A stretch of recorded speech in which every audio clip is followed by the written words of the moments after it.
On today's Locked On NBA Game Night podcast, the NBA is back, and it was an eventful night. It ends with Jamal Murray missing a critical free throw, and it began with Cade Cunningham powering the Pistons to an empowering win. All coming up on today's Locked On NBA Game Night. When that final buzzer rings, you know it's time for Locked On NBA Game Night. All the post-game reactions to every game across the league, every single night, with insights only the hosts at Locked On can provide. It's the true NBA fans' one stop for all the action. Every game, every night. It's Locked On NBA Game Night. Tipping off now. Let's get it going on the Locked On NBA Game Night podcast on the Locked On Podcast Network, your teams every day. I'm one of your hosts, Rylan Stiles, host of Locked On Thunder, and that's David Ramil, host of Locked On Heat, and we're taking you through every Thursday night across the association on the #1 sports podcast network in the world. Thanks to everydayers who make this show and every show possible. David and I will take you through everything that happened in the NBA tonight. Then we do this game night show every single night to recap the day that was in the NBA on top of our daily Locked On NBA podcast. But David, the NBA finally returned back to action on the court from the All-Star break. Thank goodness that there was real basketball to talk about, and what an exciting night that it was. A loaded slate, plenty of games to get to. Let's start with the most exciting game of the night, and that was the Detroit Pistons getting a massive win over New York to keep their winning streak over the Knicks alive. Rylan, my guy, how's the NBA Finals, bro? You gotta tell me all about what the NBA Finals are like, bro. I think I might be seeing y'all there, bro. Tell me some of the best restaurants in OKC. I might be taking a trip down there. I'm definitely going to be at the Pistons games here. I'll show you around. I'll show you some of the best spots. Let you have a Coney dog, Detroit style pizza, all that kind of stuff. I got you booked, bro. Just go ahead and book your flight, book your hotel. We got some great hotels here. It's not going to be ass cold too. It's going to be nice. It's good weather. You're going to love it here, bro. I promise. You're going to love it. OKC, Detroit in the finals, because the Pistons just destroyed, godsmacked the New York Knicks for a third time. Last time they did, the excuse was the Knicks didn't have all their guys. Tonight, the Pistons gobsmacked them when they didn't have Jalen Duren or Isaiah Stewart. By the way, they destroyed them all three matchups. They didn't have Jalen Duren for one of them. And in this game tonight, Cade Cunningham, on the same day, he called out Jalen Brunson and other players for being floppers and flopping for free throws, drops 42 points and 62 shooting with only 3 free throw attempts. I mean, who's out there doing it like this, man? Rylan, man, I'll see you in the finals, bro. I'll see you there.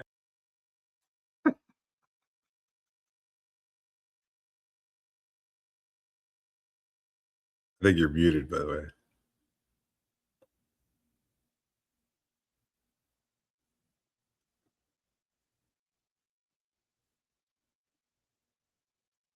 Oh, I've been muted that whole time, huh? Yes, you were. It was an impassioned play. That was Kuka Hill of Locked On Pistons, and he was very excited, as you can tell. When you look at this game, David, there's obviously a lot of reasons for optimism. Now, I haven't even booked final trips and final plans yet, so I'm not sure why Kuka Hill has booked them, but credit to him, because obviously they've been the best team in the Eastern Conference and arguably the best team in the NBA for this season, and this is another impressive win for them. Where does this what did this make you feel, I will say? Let's start with that. Did this make you feel more legitimacy for the Detroit Pistons? No, I don't think so. I tend to dismiss these kind of regular season showings. Like, they count, obviously. They mean something, but I don't think they mean that much in terms of the bigger picture. And we've seen this historically. Like, whatever the regular season record is against a particular team doesn't necessarily translate into the playoffs.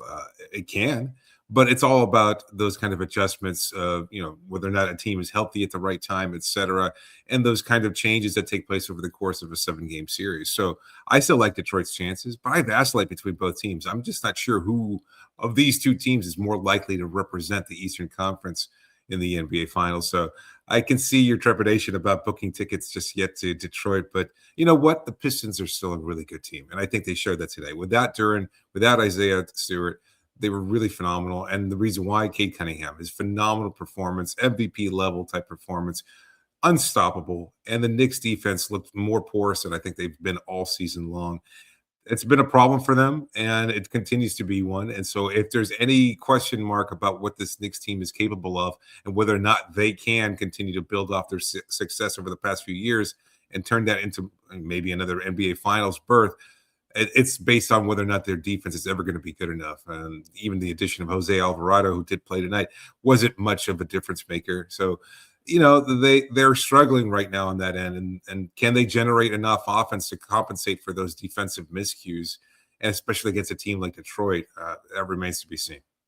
Yeah, I think that this game is just another reason for optimism with the Detroit Pistons of, they have a legitimate superstar, a legitimate guy that you could see being a number one option on a team that wins the championship, whether they win the championship this year or not. But Cade Cunningham is that kind of a player. And that's the first thing that you have to have on top of the ancillary things that this roster does have as a complete team. Like Koo mentioned, they do not have Jalen Duren in this game. That's a big loss for them. Did not have Isaiah Stewart in this game, a big loss for them. And yet they were still able to pull off this impressive win against New York, 126-111, with Cade Cunningham powering the way with 42 at MSG. I think that if you're Detroit, this has to feel great, and there's nothing that needs to be taken away from them, considering that, yes, it's one game of an 82-game season, and there's still a lot of questions about what's going to happen in the postseason, but they can only clear the hurdles that are first in front of them, and this is another hurdle cleared for this team with the best record in the league, so credit to Detroit. But I think that for New York, I take actually more away from a game like this than I do for Detroit. This is a season where it feels like they've hit the acceleration button a little bit further, of course, than Detroit has, where it's like if they, after firing Tom, after the changes that they've made, if you again don't make it out of this quote unquote wide open Eastern Conference, which we all agree is wide open, then what do you do? Like then where do you go from here? And it just feels like there's more pressure. That's a better way to put a bow on it on New York side than there is Detroit or really anyone else in the Eastern Conference. Because I think that you're either New York and you have pressure, or you're everybody else and it's either not a season that's gone the way that you've wanted it to, or it's a house money season.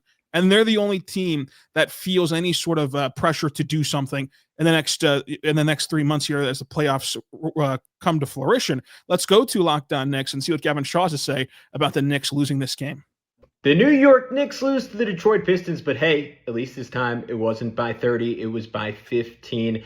Knicks fans are not going to take a lot of solace in that. The Knicks once again get manhandled by the Pistons, 126-111 loss. Detroit looked more coherent on both ends of the floor. The Knicks had zero answers for Cade Cunningham, who scored 42 points in this game. Mike Brown continues to insist on not playing 5-out lineups against the second best defense in basketball, and that continues to be a mistake as Detroit essentially suffocated everyone not named Jalen Brunson. Karl Anthony Towns got going a bit in the second half. In the first, it appeared like the Knicks forgot that they're allowed to run pick and pops with one of the best shooting bigs of all time. Mitchell Robinson, who's supposed to be the Knicks' answer to Detroit physically, repeatedly got beat for rebounds on both ends, despite a pretty good defensive effort from him. Just another really frustrating game. The Knicks shoot terribly from three. They were 8 for 35. So if there's some hope in a potential series against Detroit, you look to shooting variance bouncing back. You look to Deuce McBride potentially being in and playing, and the Knicks able to play some more shooter-heavy lineups with him in there. But the Pistons were missing Jalen Duren for the third time this season against the Knicks. They were missing Isaiah Stewart in this game. None of it mattered. Detroit bigger, stronger, tougher, meaner. Just a better team right now. Just a better team right now, and it might stay that way the rest of the year. Only time will tell. But, David, this was only game number 1 on the docket. We also saw the nightcap end with the Denver Nuggets and LA Clippers going at it, in which the Clippers saw Benedict Mathurin in his home debut go for 38 points and get this 115-114 win over Denver in a game in which, if you're the Clippers, this is exciting. I mean, it's fun to see Benedict Mathurin perform like this. It's fun to see him, rise to this occasion, because he was so comfortable out there as a scorer. He was getting to the free throw line. He was getting to his spots, and he really powered an entire team. But if you're Denver, though, on the opposite side of that coin, I can't think of many other times we've seen Jamal Murray and Nikola Jokic look this bad, and that's surprising coming out of the All-Star break, where you would imagine that those guys would have been rested. Yeah, absolutely. Both of them struggling from the floor. 9-22 for Jokic, 5 of 15 for Murray, and then he's able to catch fire late in the game, hits a big three-pointer. to cut the lead a little bit, and then hits 2 out of 3 free throws at the end there, unfortunately for Murray and the Nuggets. So they were struggling from the field. Credit to the Clippers defense, making things difficult for Jokic and Murray both. And they were going to find a way to bounce back and cut this game close based on the fact that they are a very good team, and unfortunately not able to get it done. But you know what? It was unusual to see them struggling this way after the All-Star break. You figure they'd be rested and be a little bit more efficient from the floor, but that wasn't the case. And I think it does kind of show that the Nuggets are, like a lot of teams, a little vulnerable at times there. But you also understand that these are 2 championship caliber players that have been there before, and they understand what it takes to get it done. Yeah, they certainly understand the moment. And I think that's what has to be the most frustrating part. I'd encourage everyone to go listen to Locked On Nuggets, but it's like out of the All-Star break, and Jokic and Murray looked gassed for most of the night. They just did not look like they had their sea legs under them for most of the night. They were inefficient. And then down the stretch of this game, I know that there's so much examples and so many explanations for why the Nuggets are the 3 seed right now versus the 1 seed, of like the injuries, and they can be even better, and they should be even better because of the injuries that they've had to deal with. But tonight, you're playing an opponent that you should beat regardless, and there was so much lack of execution at the end of this game. Not just the Jamal Murray missed free throw. Like that Jamal Murray missed free throw was a bad thing. But Tim Hardaway Jr. fouling, whenever they had the shot clock differential, that was a bad one. Cam Johnson being lost and then blown past by a 40-year-old geriatric center for a slam, like that's just not stuff that you can have happen whenever you're trying to win games like this under these conditions. Yeah, the miscues were pretty noticeable late in the game. And look, I thought the Clippers were going to roll away with it, and credit to the Nuggets again for cutting things close there. But it was kind of stark, not what you expect from this Denver team that has had this experience and knows exactly what it takes to get done. And they were just kind of outclassed there, and it just kind of falling all over themselves late in the game. So maybe it was exhaustion, maybe it was fatigue, or just a lack of rhythm. They're playing in Los Angeles, who knows? But you know what? Again, a 1-game sample there. You expect Denver to bounce back, but you kind of wrote off the Clippers already, a team that, as you said, the Nuggets should have easily beat, but 21-7 over their last 28 games.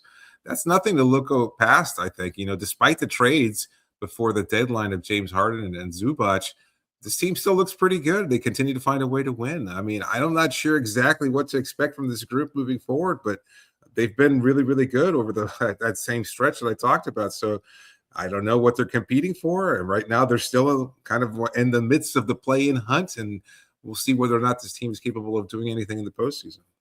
Both sides of the James Harden trade got big wins tonight, and another Western Conference contender had the exact opposite issue as the Denver Nuggets did. We'll talk about those 2 things and more coming up on today's Locked On NBA Game Night podcast.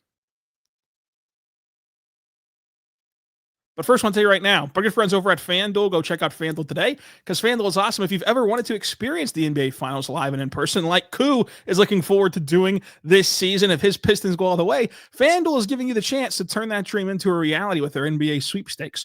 Here's how it works. You use your profit boost on any NBA future bet, and you're automatically entered for a shot to win an NBA Finals trip for 2. That's right.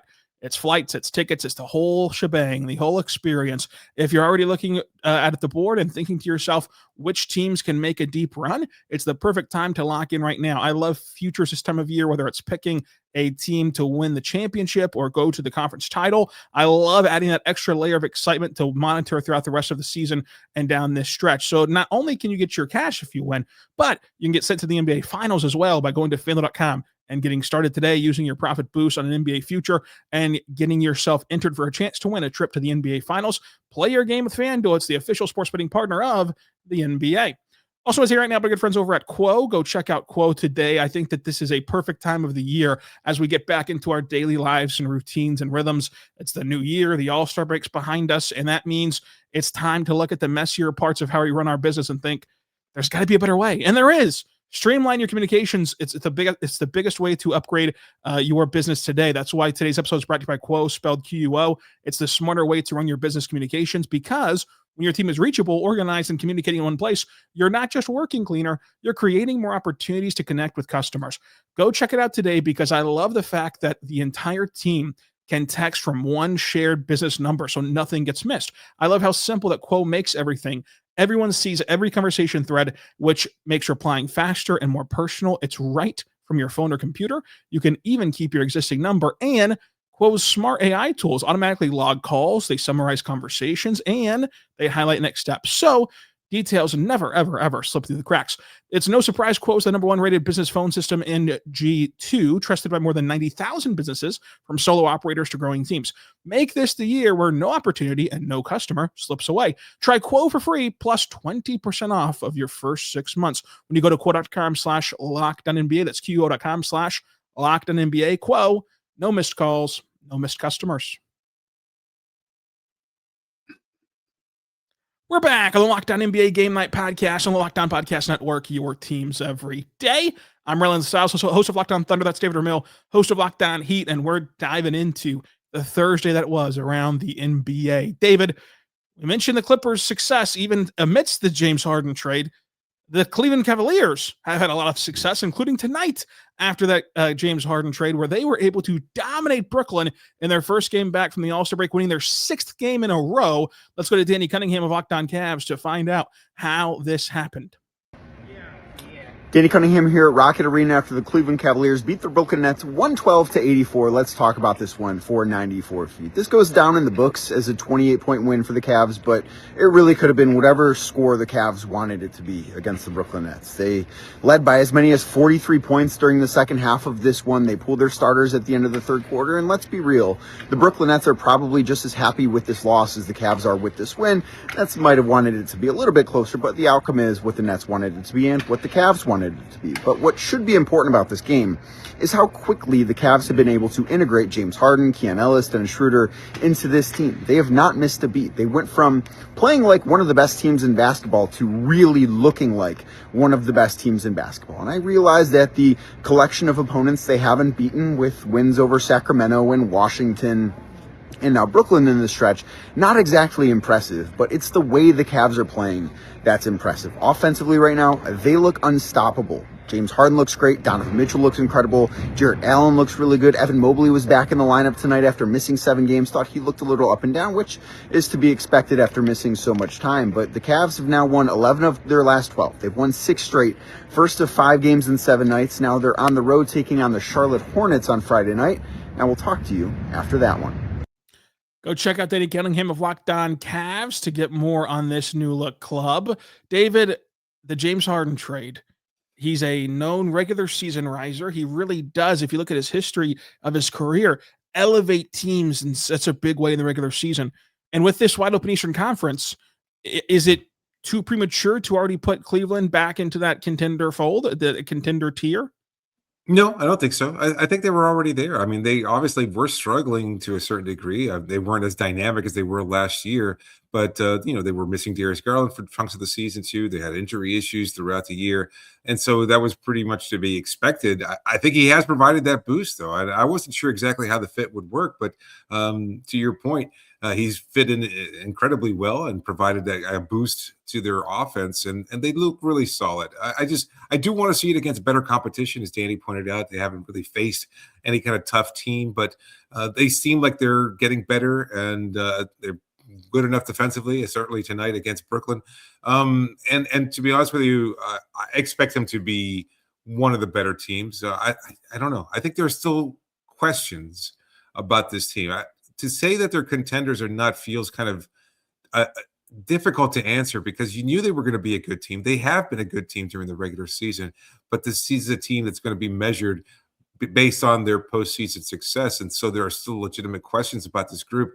And adding James Harden doesn't necessarily address those based on the struggles he's had in the postseason over the course of his Hall of Fame career too. So it's going to be an interesting question to see how this version of the Cavs team fares in this postseason. So I'm still kind of on the fence about what to make of this Cavs team, but I will admit that they look great so far, and Harden has been fantastic, and I wouldn't expect that to change anytime soon. And I'm glad that Danny lumped those guys in together, because I think past Harden, like it is Keon Ellis and it is Dennis Schroeder, guys that are making a big impact. And of course, Tyson, who's been a second-year guy for them and has really gotten, kind of his feel for the NBA now in year 2 and had some big moments for them to elongate their depth on top of having the guys that we know and the guys that have fallen short at times of the playoffs, obviously, but this is a go around that I think can work out in their favor, especially as we continue to tell you that there's no team to be truly afraid of, in the sense of, obviously you need to respect a lot of teams in the East, but there's no team that you look at and say it's impossible to beat them. There's just no chance at all. And when that happens, like if you play your best basketball for the last quarter of the season and head in hot, like that can really be beneficial. And so far, Cleveland has done that. But we talked about Denver dropping one that they shouldn't. A Western Conference opponent who didn't have that fate suffered upon them whenever they face off with a play-in team is the San Antonio Spurs. They win their 7th straight, 121-94. And this is made a even bigger deal by the fact that not only did they get this win, and they now just sit 2.5 games back of Oklahoma City for that 1 seed in the Western Conference, but the Thunder announced today that SGA and AJ Mitchell will be reevaluated in 1 week, and Jalen Williams will be reevaluated in 2 weeks. So they're dealing with even more injury issues after this All-Star break. And so if the Spurs keep winning, they could take over that number 1 spot in the West. Are you ready to kind of move any sort of needle about that? Do you think that they are going to overtake the Thunder for the 1 seed? Do you think that this is just a nice regular season, or how are you feeling about this game against the Suns?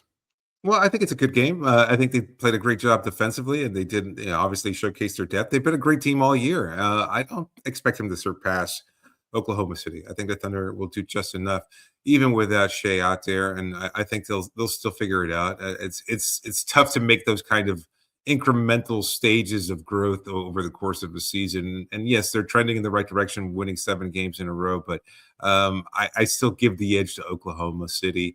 And that's okay. I think the postseason, again, we're kind of, it's a great talking point to look at standings and seedings and everything else like that, but it doesn't really matter. You kind of just worry about your backyard at this point. For Oklahoma City, I think the big question is their continued health.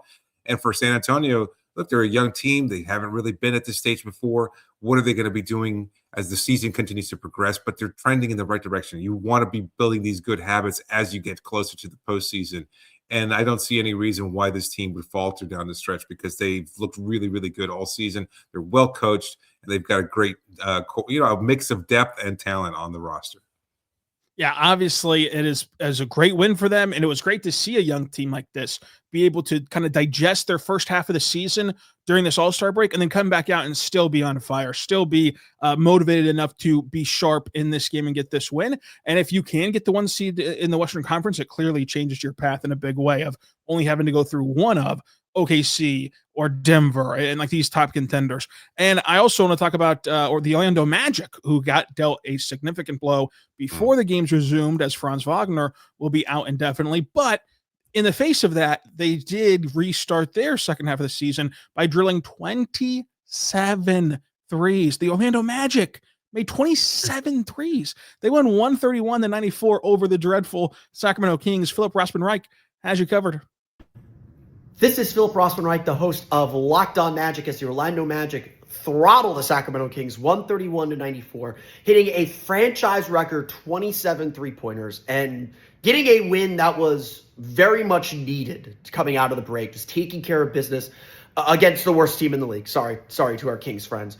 Really, this game had so many things going for it. Anthony Black had a big game, but the biggest takeaway is that Paolo Banchero, star Paolo Banchero, 30 points, 6 rebounds, 6 assists, 5 rebounds, a plus, probably more than that at the end. Just a huge difference maker. The Magic made their run to retake the lead in the second quarter when Paolo Banchero got back on the floor. He was getting to the basket with ease. He was attacking. He was aggressive throughout the night, even when he was struggling earlier in the game. And he was just patient, just waiting for players and waiting for defenses to react to him and finding and trusting his teammates. If the Magic get this version of Paolo Banchero, and I know it's just the Kings, that the Magic get this version of Paolo Banchero, they're going to still be a factor in the Eastern Conference. And by factor, I mean avoiding the play-in. But they will still be able to accomplish at least that small goal. It has been a rough season for Paolo. It's been a rough season for the Magic. But this was a solid outing for Orlando. You take the wins wherever you can get them, and they'll take this one against the Kings.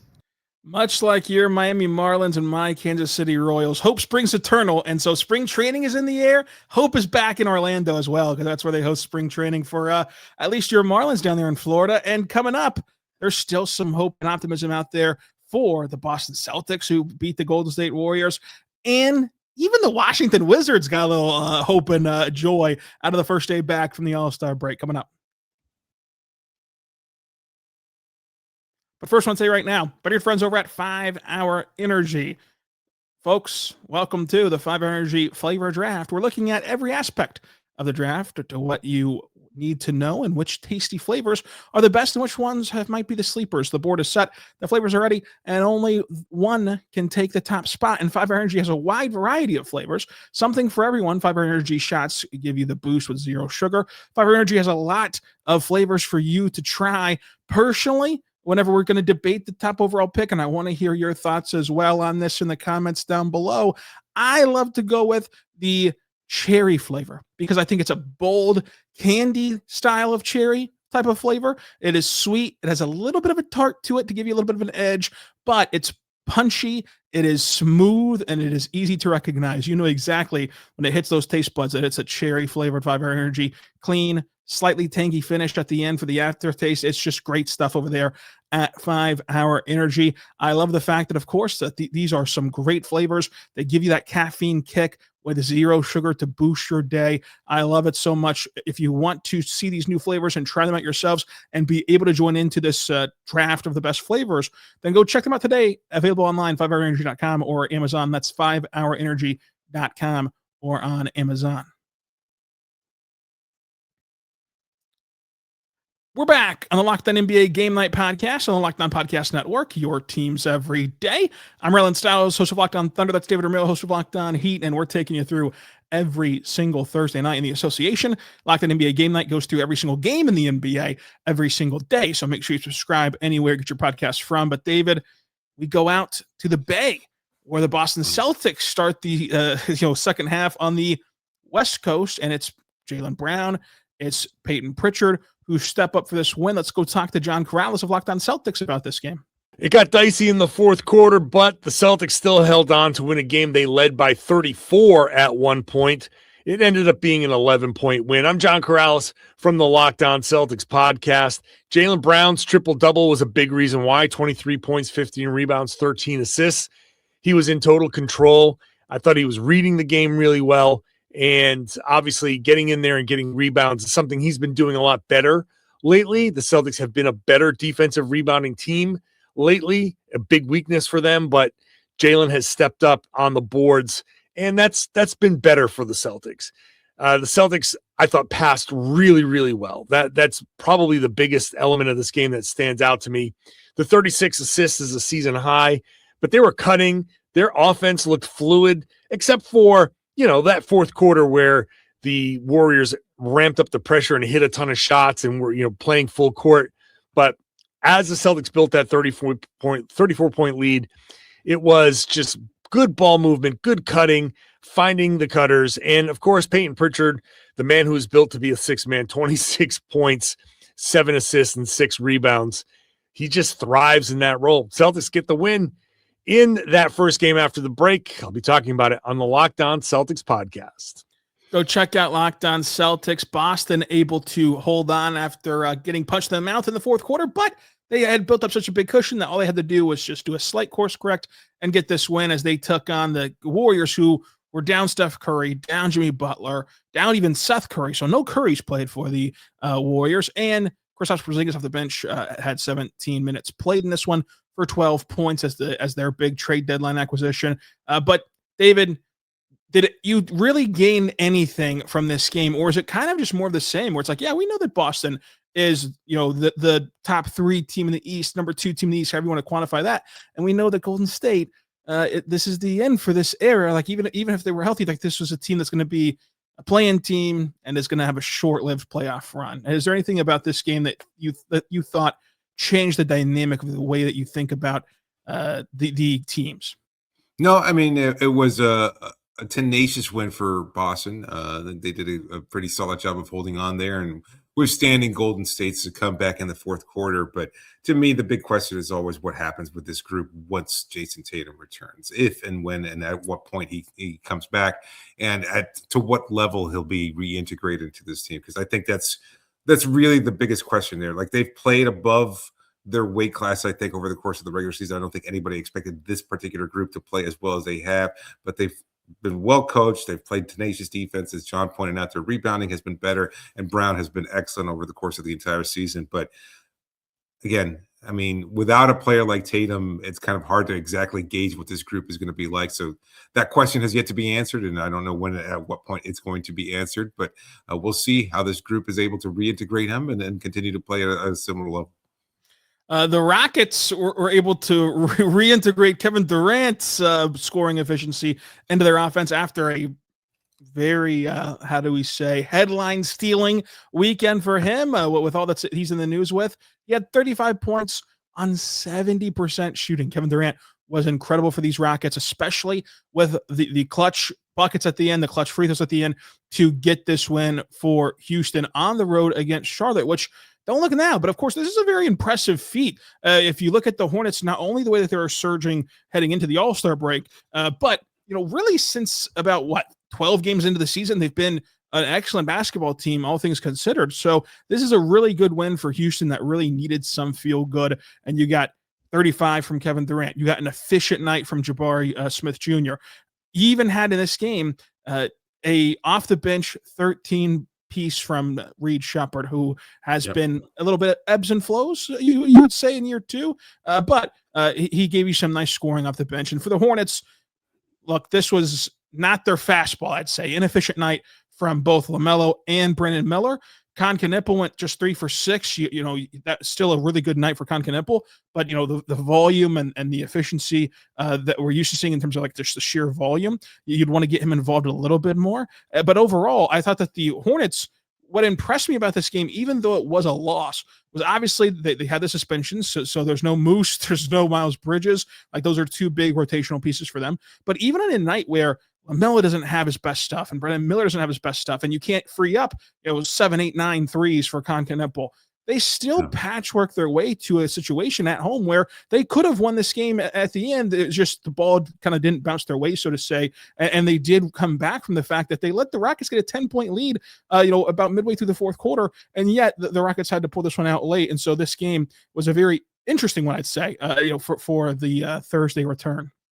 Yeah, they're certainly a lot more competitive than they've been in the past, and I think that was reflected in tonight's game. Like the fact that they were without those key players, still struggling in terms of efficiency from two of their best players, and still managed to keep as competitively as possible, and were within this game. And I think it just kind of speaks to how good this team has been over the past, over the course of most of the season, as you pointed out. So, look, they've been really good, and I'm still not sure what to make of this team. I spoke a few weeks ago about it. I wasn't a believer then. They've continued to win, with the exception tonight, obviously, but they're a better team than they've been in a long time. And so there's definitely the building blocks of something there, and we'll see how this continues to shape up over the course of the season. Because right now, I think they've played very, very well. But I guess I do want to see it a little bit more consistently over the last few weeks of the season.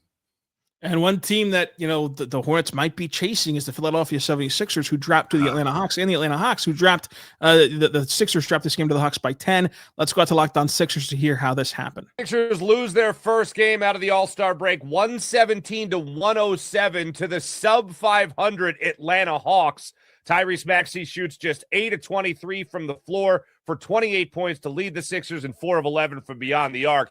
Meanwhile, Jalen Johnson, too much to handle for the 76ers as he came up with a game-high 32 points for the Hawks. This one was decided in the paint. Now, the Sixers were only out-rebounded by the Hawks by 1 on the offensive glass, but when the Hawks got the opportunity to put up second-chance points, that's exactly what they did. They outscored the 76ers by the midway point of the fourth quarter, 23-11 in second-chance points. Sixers now head out for a 3-game road trip, beginning with a back-to-back first Saturday night in New Orleans against the Pelicans, then Sunday night at 7 o'clock against the Minnesota Timberwolves.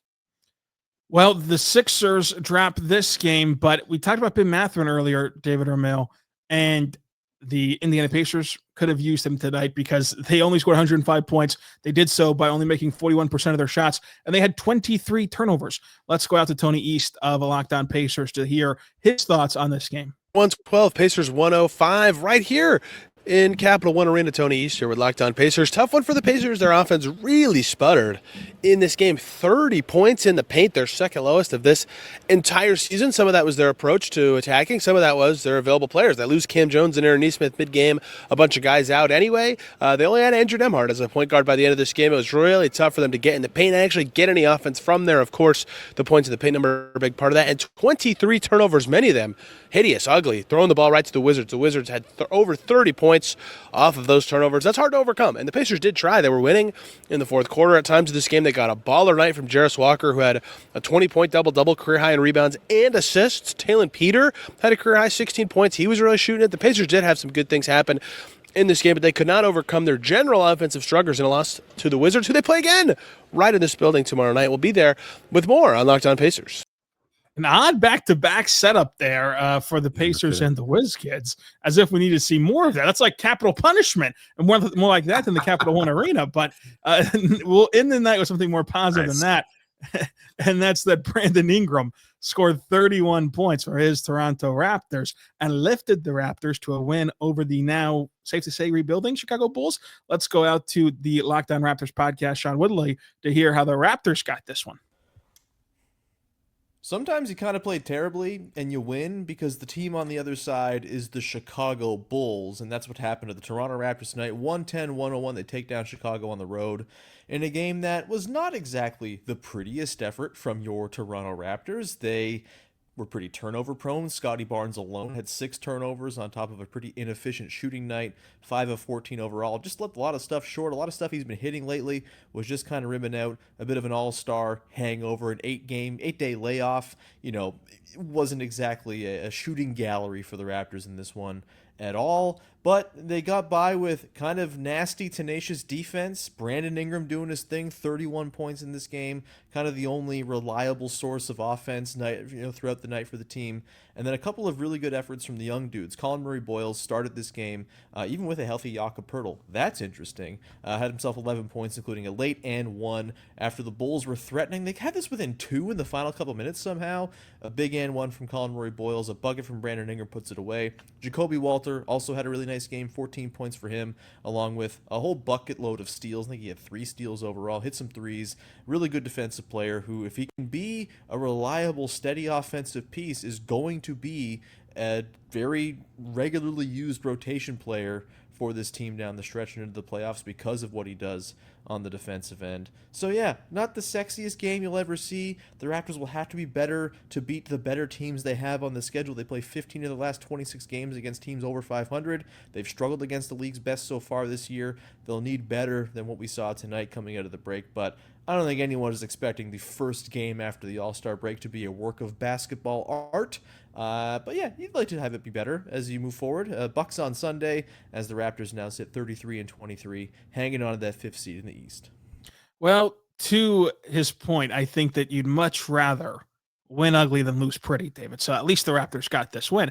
Now I'm going to ask you a question to end the show, and it's kind of a pick your own adventure. I used to love these kind of books in school. Oh, sure. You go with this however you would like to.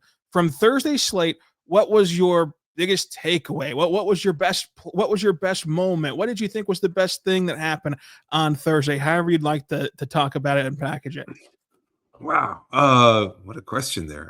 Listen, I think the game of the night for me was the Pistons-Knicks matchup, because I think it kind of just symbolizes, as we've talked about a number of times, like the Eastern Conference and the nature of it. And then, to see the Pistons kind of put the stranglehold on the Knicks was impressive. And yet at the same time, the Knicks are going to find a way to bounce back.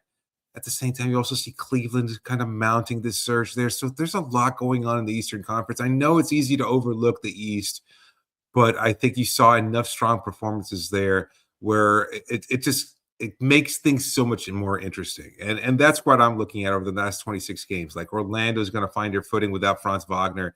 Who knows what goes on with Philadelphia and Joel Embiid. It's just to see the East be competitive and to put so many teams that are kind of in this mix just makes every game so much more exciting as the season kind of winds down over these last 20-something games, and knowing that every game matters, whether you're going against a direct competitor in the standings or whether or not you're just trying to inch your way up or build some more momentum or whatever the case might be. It just magnifies every last game over the last 20-something. And so it's just a great night of basketball. Like every night should be a great night of basketball. A great night of basketball indeed. And I think that you hit the nail on the head of just the Eastern Conference tonight stole the show. It was so fun to watch these teams try to put things together. Even the Magic, like we talked about, the Magic surged back and they have a feel-good story. A team that has been woefully missing an identity offensively, that they drilled those threes in a franchise record, and they feel good after some devastating news yesterday. And I think that with Eastern Conference, it is the most interesting storyline, because even after this regular season ends, you had to survive 3 more months of basketball to win a championship. And you just never know what's going to happen in those 3 months. Yes, right now you might say, well, how could the East beat the West in the finals? How could any of the teams in the East beat OKC, San Antonio, Denver? We have no idea who's going to make it there from the West.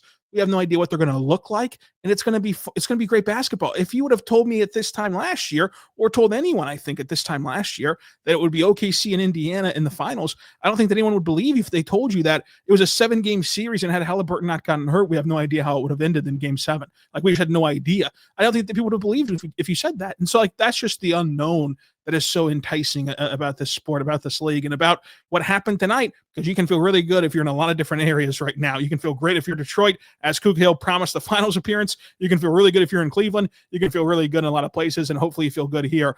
For David Ramil, I'm Rylan Stiles. Until next time, folks, be good and be good to one another.